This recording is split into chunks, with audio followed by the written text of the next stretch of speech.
Oops.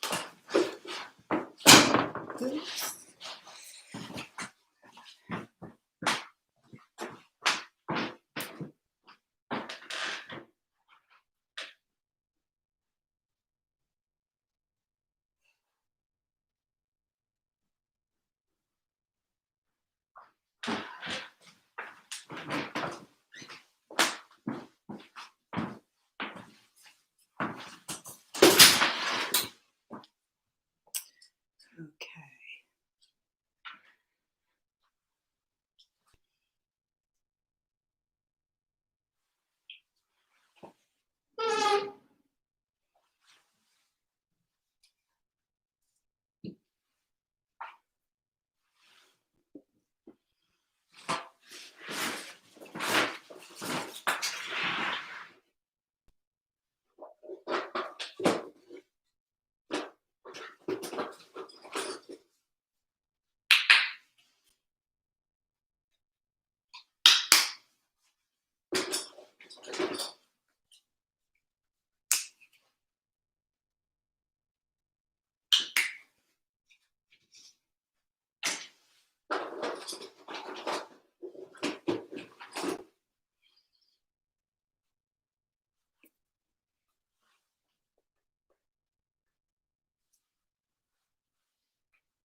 How's everyone doing this morning? I have this angled a slightly different way than usual. Not sure if it's going to work, but I thought this could help you see my canvas a little better and what I'm painting a little better.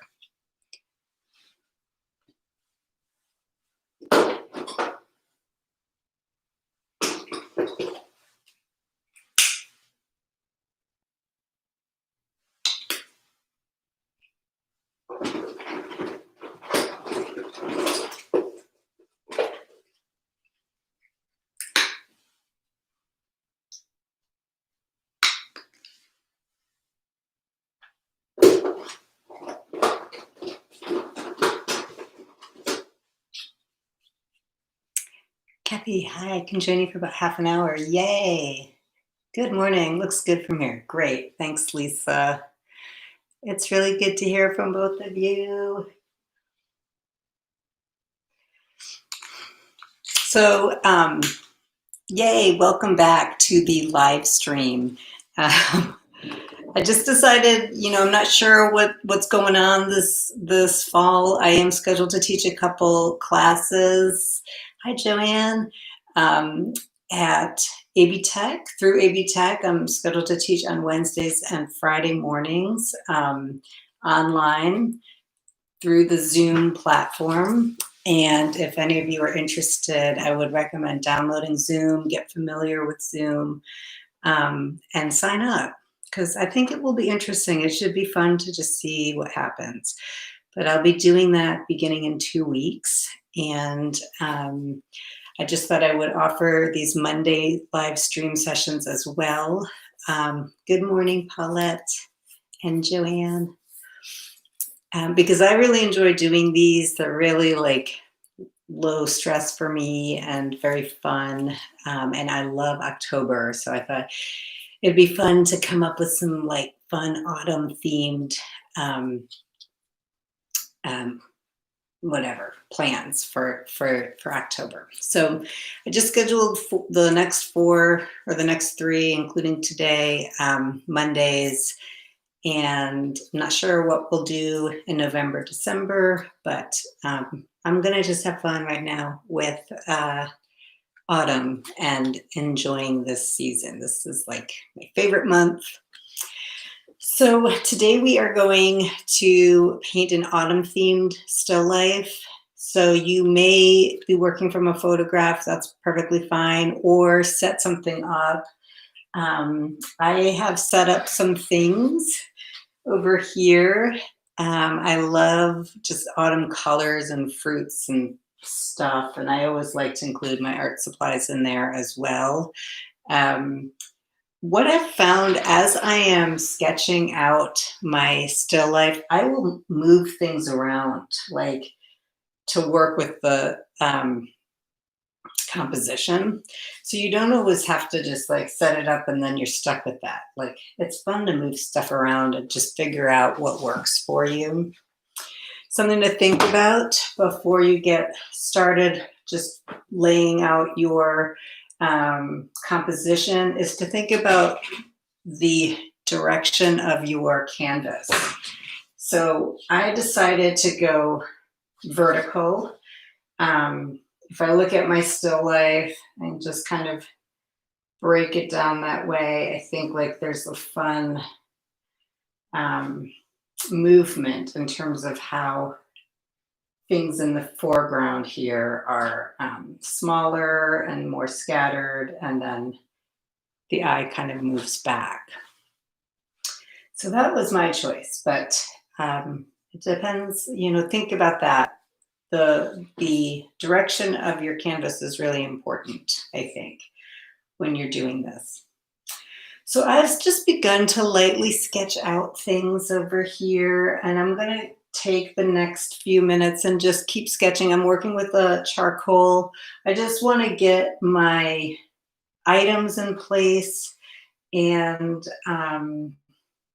get the drawing down. It's up to you how detailed you want to go with your drawing. We're going to try a couple of fun variations today when we're working. I always like to throw out a couple of challenges.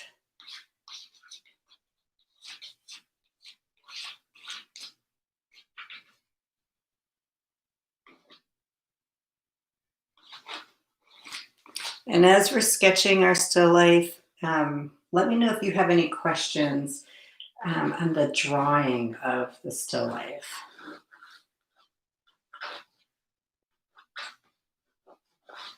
One thing I like to suggest is to look at the negative spaces, the spaces between your items.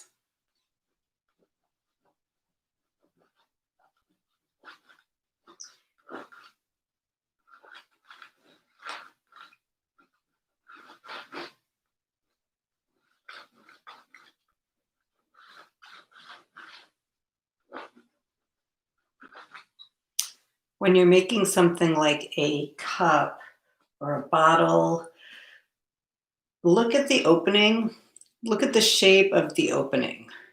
Now, I know like from where you're sitting, this little cup, you can't see the opening here, but from where I'm sitting, I can. So look at that opening, look at the shape of that. The further above something you get, I'll demonstrate with this, even though there's paint and stuff. But like, if you're looking at it straight on like that, you won't see the opening.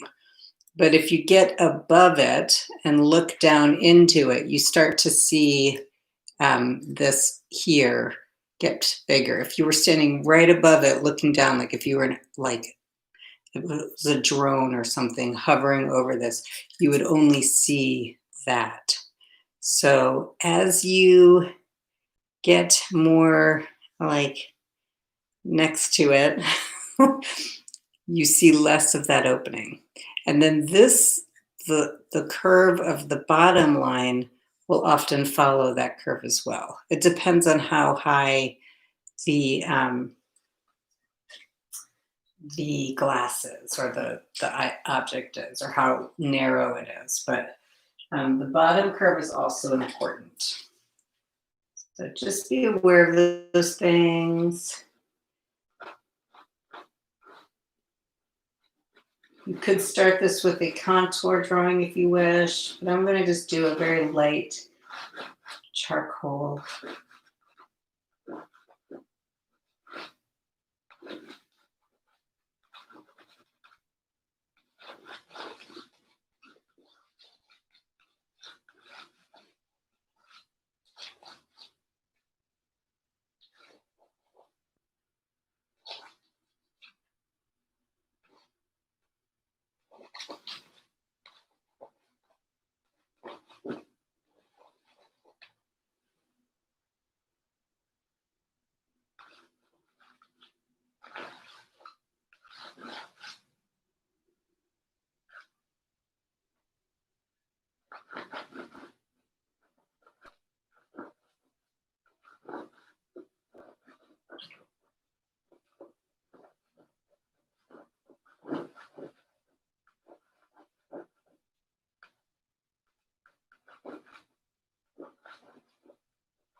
How's everyone doing? No questions. I hope that you're all drawing happily.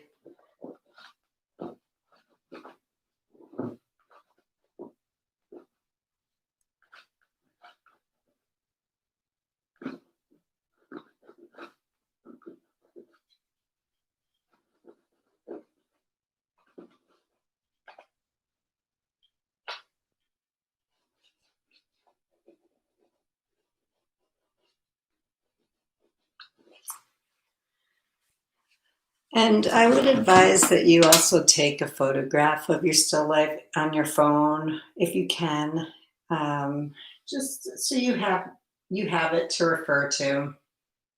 And of course, try to get the angle that you are drawing it.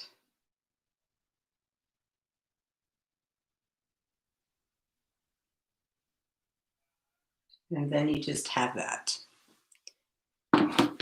You know, I might want to carve up my pumpkin or eat my apple over here. So I'm not going to have this set up for very long.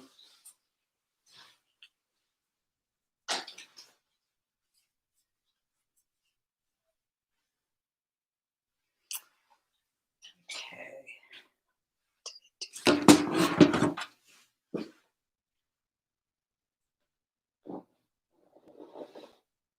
If you have a plant or something that you're working from like that, be aware because they will shift. If they're in water or something, um, the I find that they tend to shift while you're painting them, which is kind of cute. But then you just have to commit to a place. With something like what I'm drawing, these vines, there's so many details, there's so many leaves. Try not to get overwhelmed if you have something like that. Maybe just pick out a few details and the rest could be a little bit looser.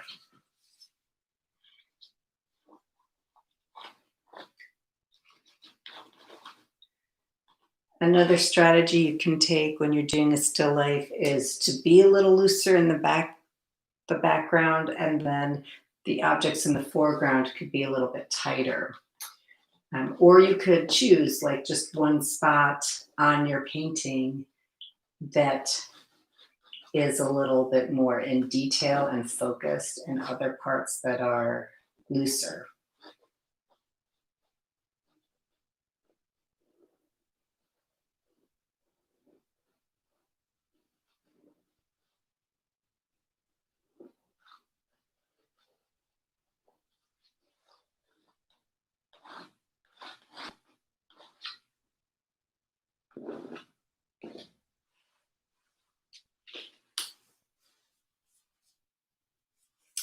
So usually what I like to do at this point is I usually take my acrylic medium and brush it around the edges to adhere the charcoal.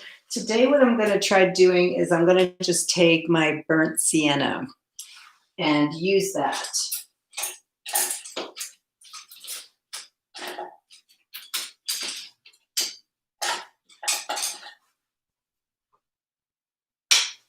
So the burnt sienna is this, it's hard to see in there, but it's this burnt, this reddish brown kind of rust color. I'm going to use that to just paint around instead of my acrylic glazing medium. And what's going to happen is it will blend the charcoal. But I really like how it will give like a warmness to this first step in the process.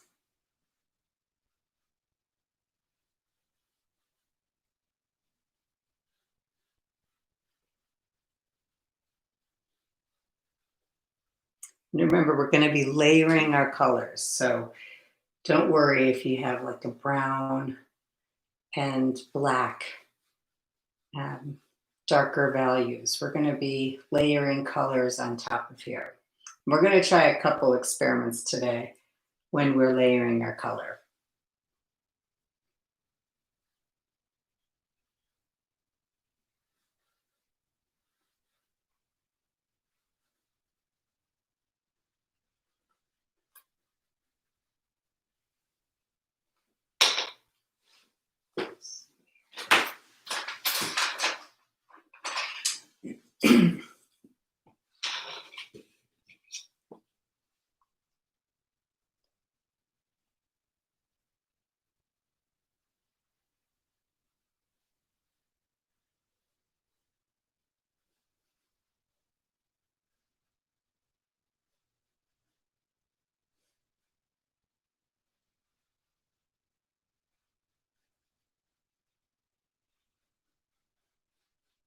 And so I like to go around the whole painting and just loosely do this to everything in the painting rather than just focusing on one part of it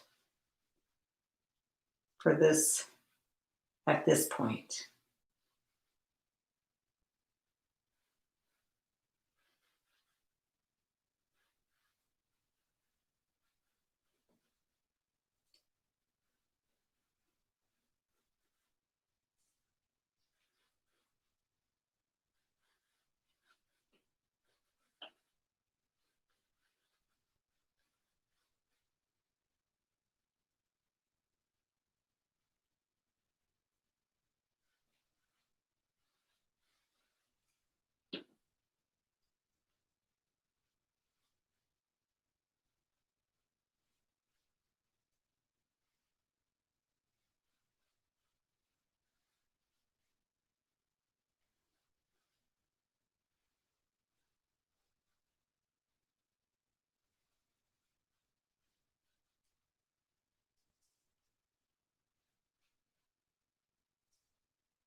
So I'm using what's called a filbert brush right now.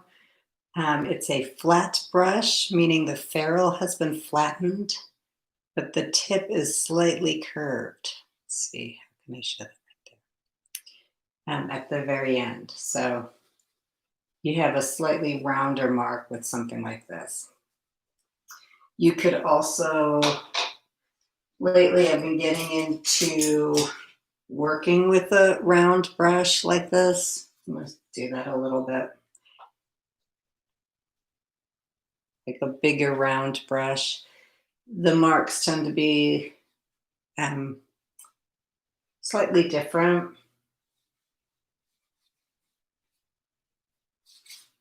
These round brushes are what the Impressionists used a lot.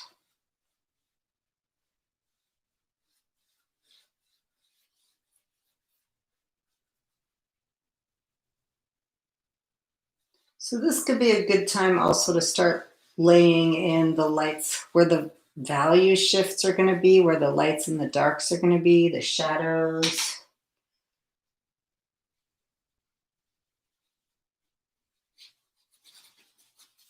And I like to just be really loose with this stage of the painting.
Okay, I know we're all working at different speeds. I'm doing this really fast.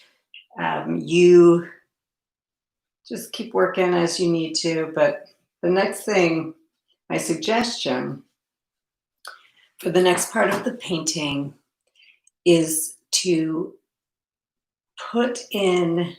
use for the underpainting, lock in your shapes with the complementary color of what you're going to paint.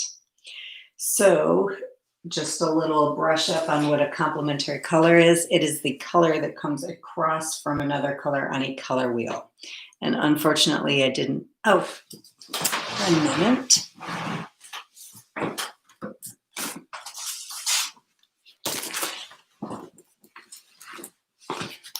This is pretty good. So let's pretend this is our color wheel. If I'm going to paint that reddish orange pumpkin, the color that would come across it are these greens, blue green, some kind of a green. So I'm going to start by just blocking in my pumpkin with green, any kind of green. I'm going to leave that up to you. For my squash, it's a little bit yellow. It's a pale yellow. So I'm going to do some kind of a pink or a violet color for it. For something that's neutral, you might just try a bright saturated color as opposed to a neutral color. So maybe for the cup here, and I might use like a bright fuchsia color as the underpainting. And just to clarify, this is going to be what I put. This is the underpainting, so it's not the final painting. I'm going to apply colors on top of it, but I just think it's going to be a fun challenge to work with the opposite color and just block in sections of the painting with the opposite color. And you don't have to do everything like perfectly opposite. It could just be like a loose blocking in. And if anyone is, like, if you don't know what a complementary color is of something else, then just let me know. Also, if you have really bright colors, like I have this like turquoise color here, I might use a neutral color to block that in. Again, you don't have to overthink it, but just try it out. Let's see what happens.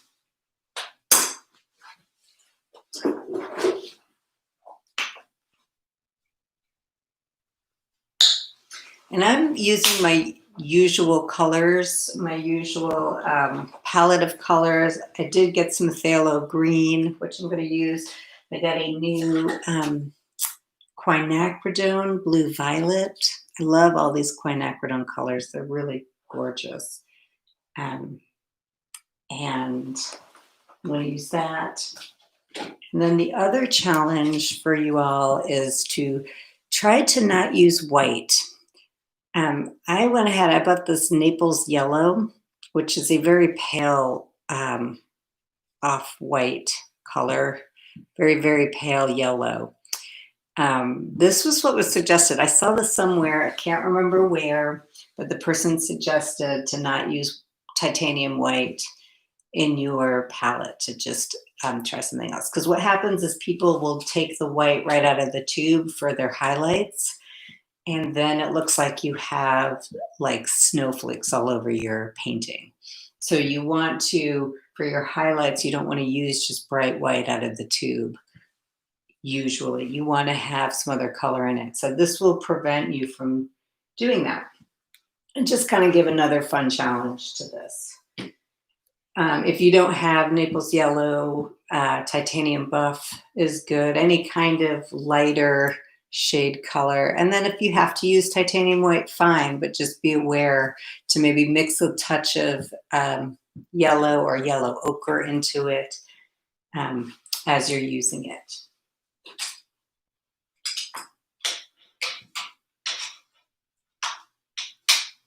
And let me know if that doesn't make sense.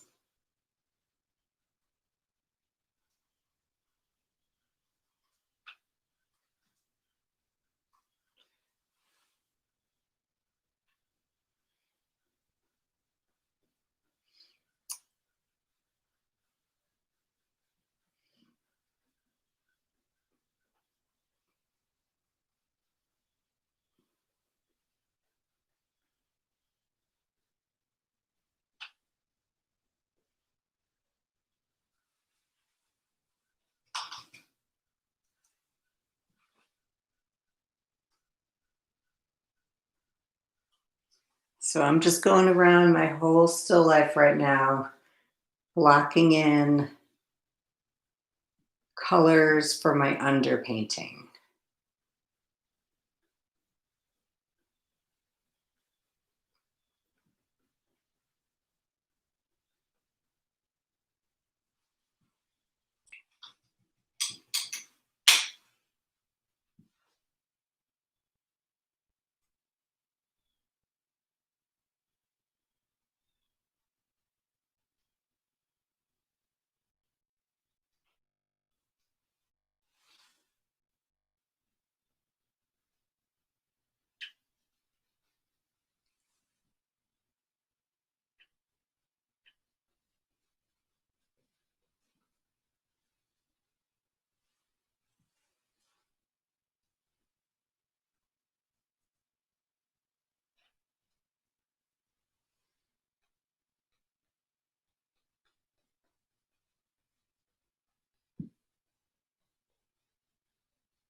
The other reason why I like to work around the whole painting is that it gives certain sections time to dry. I know sometimes people will be running to the hair dryer to dry off a section of their painting before they proceed with it. And of course, there's always times when you need to do that, but maybe just see about moving to a, if your paint's too wet, just move to a different section of your painting.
This was just kind of a fun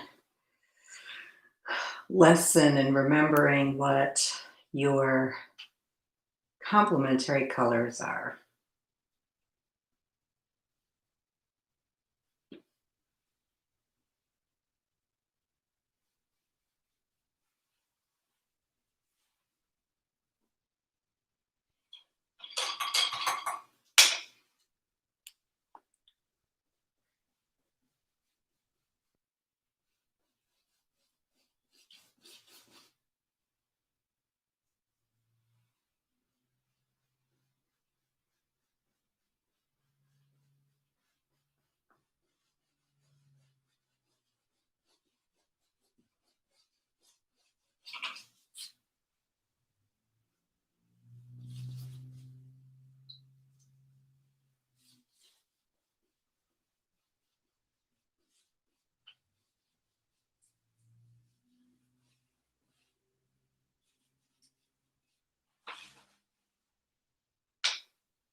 Okay, so this is the base for me, for my painting.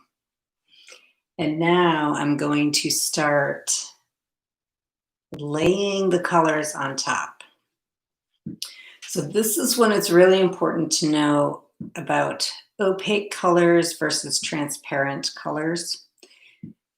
If I want to get a red orange on top of this, it's a little bit wet still, but well, first of all, it's important to note that acrylic paints dry a little more transparent than they appear when you put them on. So whatever color is underneath is going to come through as the top layer dries. So if I was to take red, let's say like right out of the tube, and paint on top of this, it's a little bit transparent. Let's say I'm going to use yellow even and paint right on top of that. And I notice some of you have this tendency, so just be aware. If I was going to paint like with yellow right on top of there, it will dry transparent and I won't see it anymore. So when I'm painting this orange, or I'm sorry, this pumpkin, I'm going to be adding some of this Naples yellow to my colors when I mix, because this is a really opaque color. And in the past, in other classes, I've had you use titanium white for the same reason, because it's a opaque white. So the colors will sit on top a little bit more. Like right now, if I went ahead and used this on this cup here, you see how nice it's sitting on top of the color beneath it. It's mixing in a little because this paint is still wet, but I'm kind of liking that. So I'm going to just go with it. But because it's so opaque, it doesn't disappear right away. So use that Naples yellow, if you have it, or whatever white you're working with today. Use that to make your colors a little bit more opaque so they don't get lost when they dry. And if that doesn't make sense, let me know. I know it's a weird concept to think about. But I'm going to mix up an orange for my pumpkin now. This is the orange I'm going to mix up. And if I start layering it on top,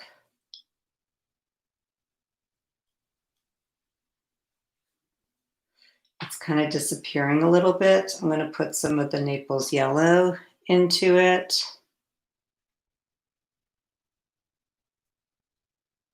And hopefully that will sit on top a little bit better. I think what I need to do is let this dry slightly, a little bit more. But like if you're not happy with the way your colors are blending into the colors beneath, just let it set up a little bit more. But I get impatient and I just want to go for it. So I'm gonna just start mixing up some colors. Maybe I'll go with the darker colors first, and I'm going to start applying them.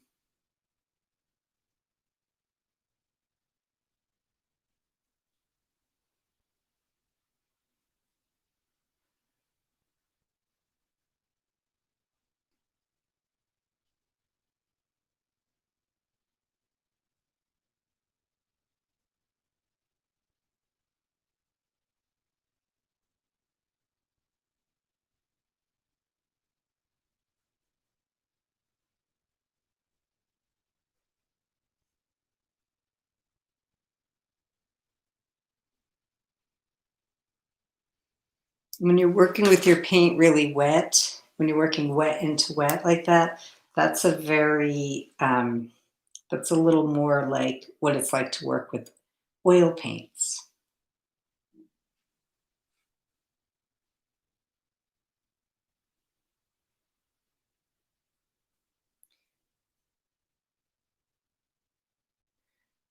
So another thing that's nice about working with this way with the complementary color beneath is that it will mix into your paints a little bit and it will neutralize it slightly. And that keeps your colors from being like super too bright um, and unnatural looking.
Now, if you don't like these rigorous brush strokes, if that's something that you don't like, you can take your soft bristle brush, either the one you're painting with, or you can take one here.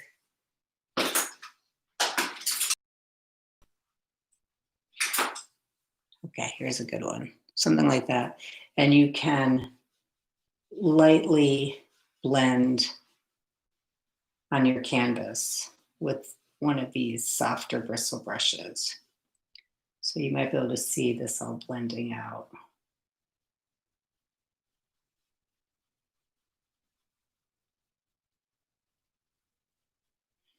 But that's up to you, the brush strokes. If you want really rigorous brush strokes in some parts and blend out in other parts, that's a nice way to create some interest in a painting.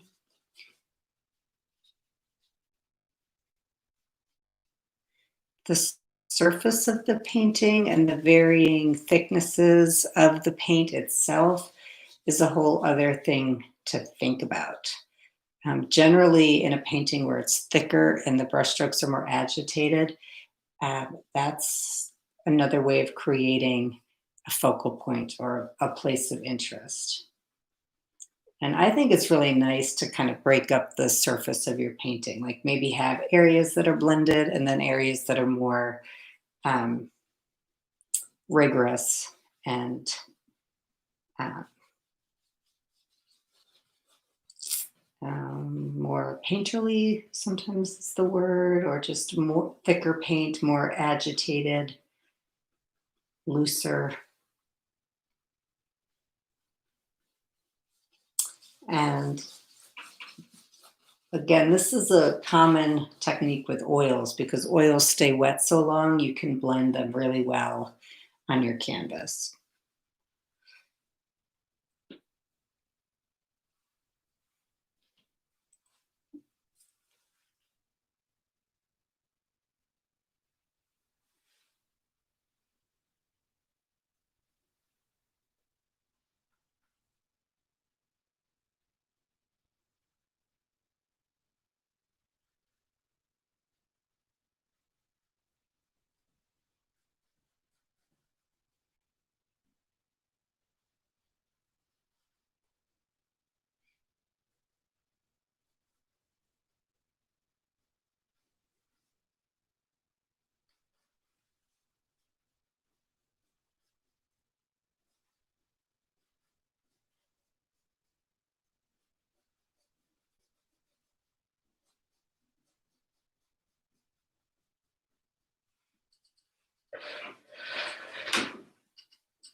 Again,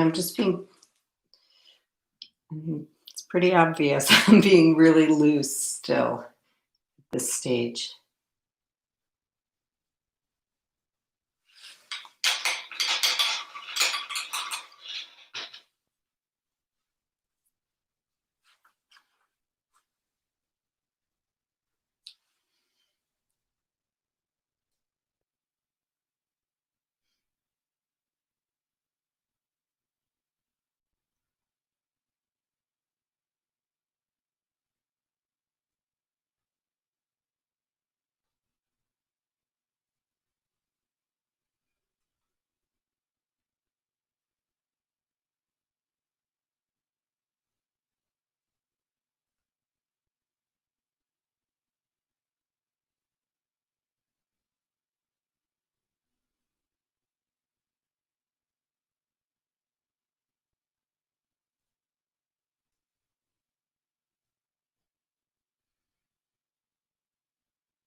when you're painting this way, or I find when I'm painting this way, it takes a little while for it all to kind of come together, but then there's always that moment where it's like, whoa, there it is. It's happening.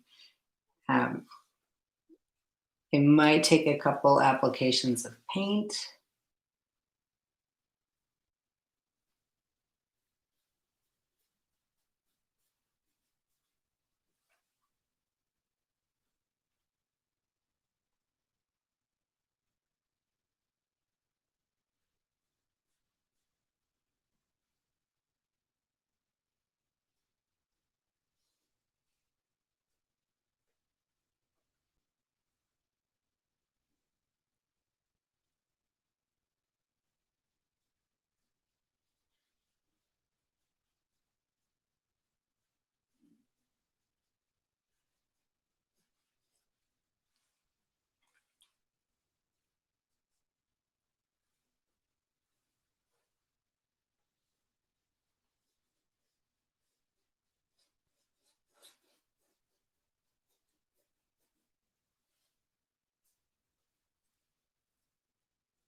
Man, it's almost noon and I don't want to stop.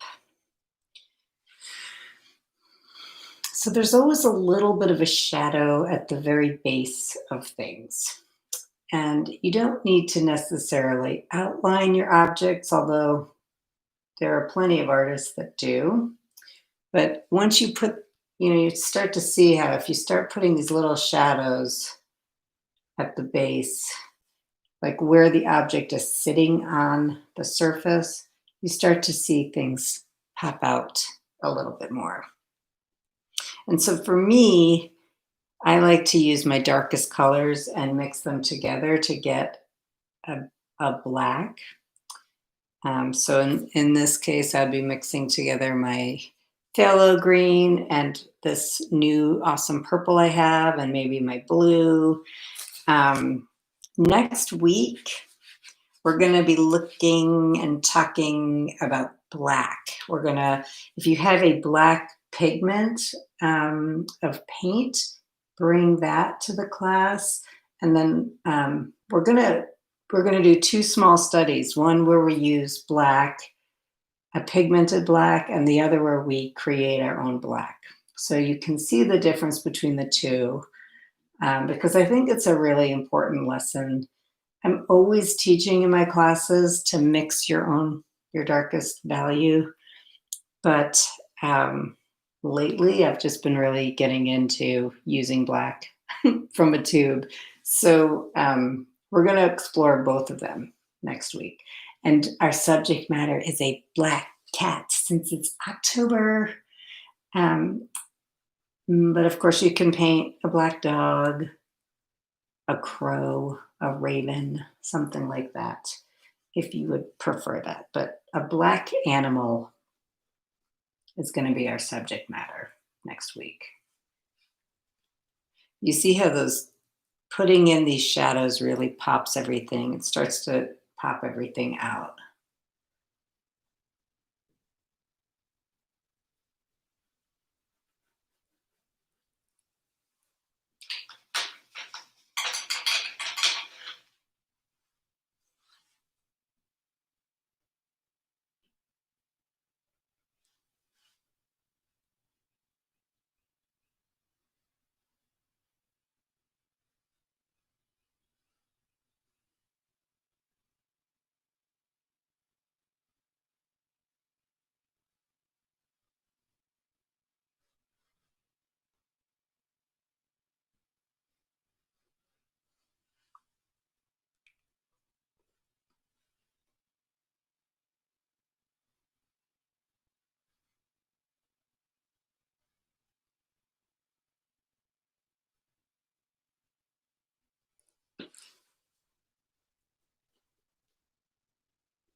Of course, you can be using your acrylic medium right now if you want to use that for blending purposes. I haven't been using it, but you might want to try that.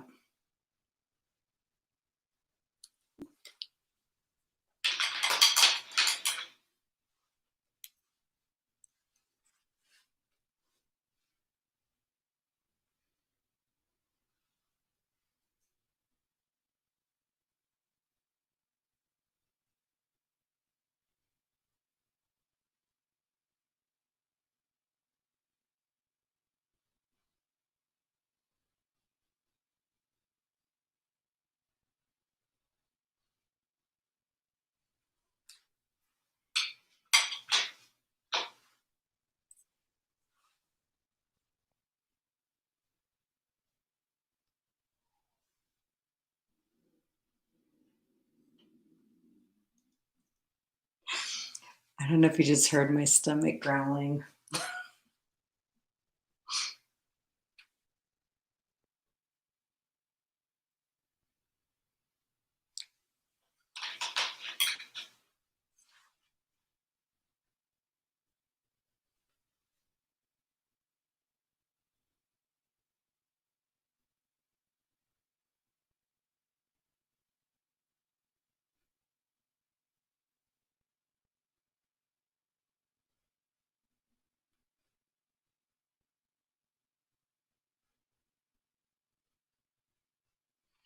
So, one thing to be aware of, if like right now, I feel like I'm still, things are still kind of not popping as much as I would like them to.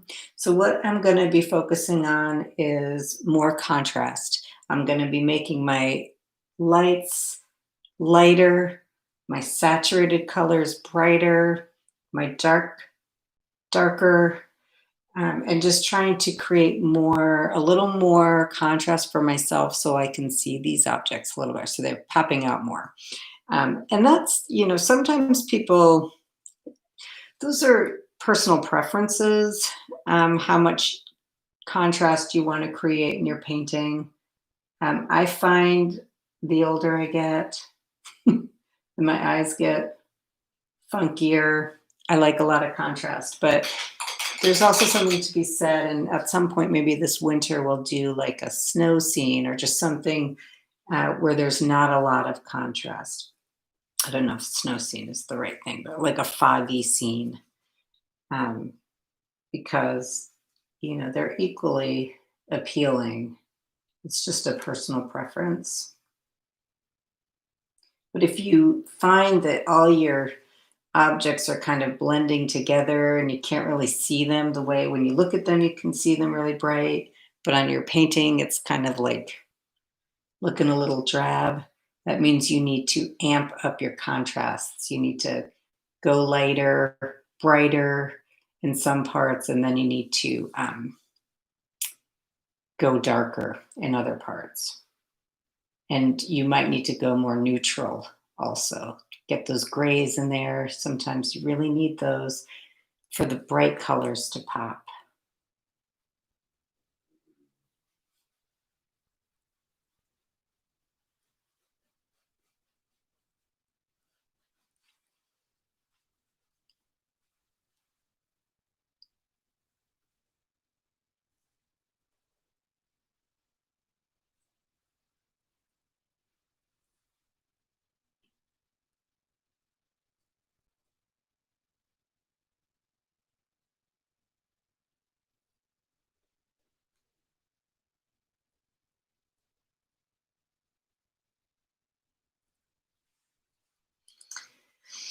And before I leave you, I also just want to remind you to look at where your light is coming from.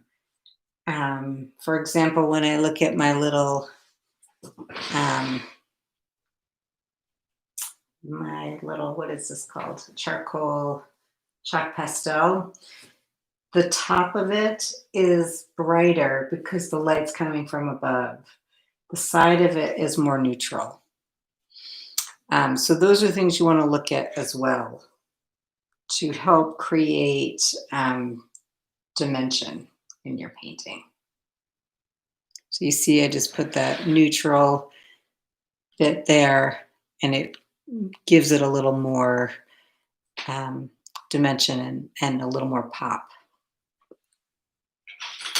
So I hope this has been fun for y'all. I'm going to keep working on this, and the results on my blog. I'll share them with you next week. And please, if you are working along and you make paintings, please send them to me because I love to share them as well. And I know it really helps you all to see each other's work too. So send me whatever you make, please. I hope you had fun. I had a lot of fun today. Next week, we'll be working with a black cat, painting with black. And if you like this video, please give a thumbs up. Feel free to share my channel with your friends. Let them know about this live stream painting session, and every Monday, 11 o'clock. And just stay in touch with me. Have a really good week. Enjoy this amazing weather. Super loose today. It was fun, and I didn't miss the weight. Yeah, it is fun. It's a different way to paint. It's definitely a little bit of a challenge, but you're all up for it at this point. All right. Well, thanks everyone. I don't know if I'm missing. I think I have all my announcements down. So thank you. Thanks for joining. And I'll see you next week. Bye.